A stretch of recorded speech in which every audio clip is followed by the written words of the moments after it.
Many teachers like to use their iPads with their students for when their device isn't working or they don't have it with them. The problem is that your Google account is so integral into everything that is on your iPad that handing your iPad over to a student might mean that they can access stuff that they shouldn't be able to access, such as your email. So what I recommend doing is using Safari and guided access instead. In order to set up guided access, we're going to click on the settings bar, the little gear icon, scroll down until you see accessibility on the left, and then you're going to scroll down again until you see guided access. It's under general at the very bottom. Then we're going to turn it on. I would recommend setting up a passcode, and so when you set up a passcode, you choose what the password is going to be. I wouldn't make it something that's easy to guess, because otherwise this will defeat the purpose. I'm going to set up an easy one for the time being for doing this. You do have to put it in twice. Again, make it something that your kids won't be able to guess, but that you'll remember. And then turn on Touch ID if you'd like. And I use Touch ID just so that way my thumbprint can unlock it and I don't have to necessarily put in the passcode. Then I'm going to press back to guided access. I'm not going to put on any sort of time limits because I don't want the app to actually close out. Although time limits is great if you're a parent and you want your child to only have a certain amount of time on an app.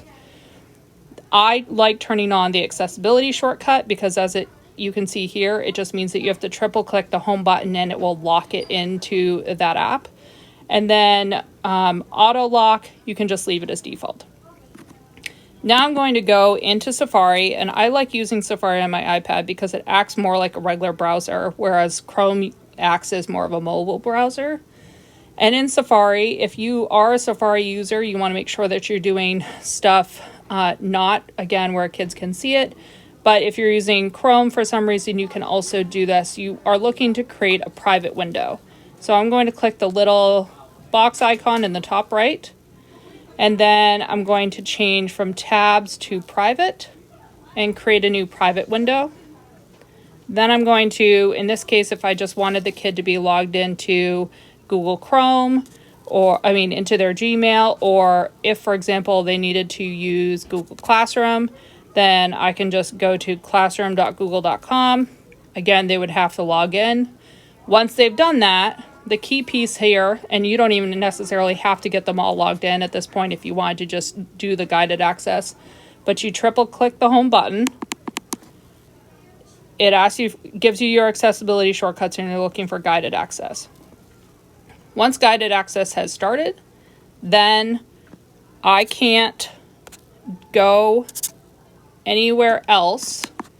I can't click the home button. The only thing that I can use is the app that I see right here. So I highly recommend doing this. The nice part about it is that your students can't get into any of your other apps.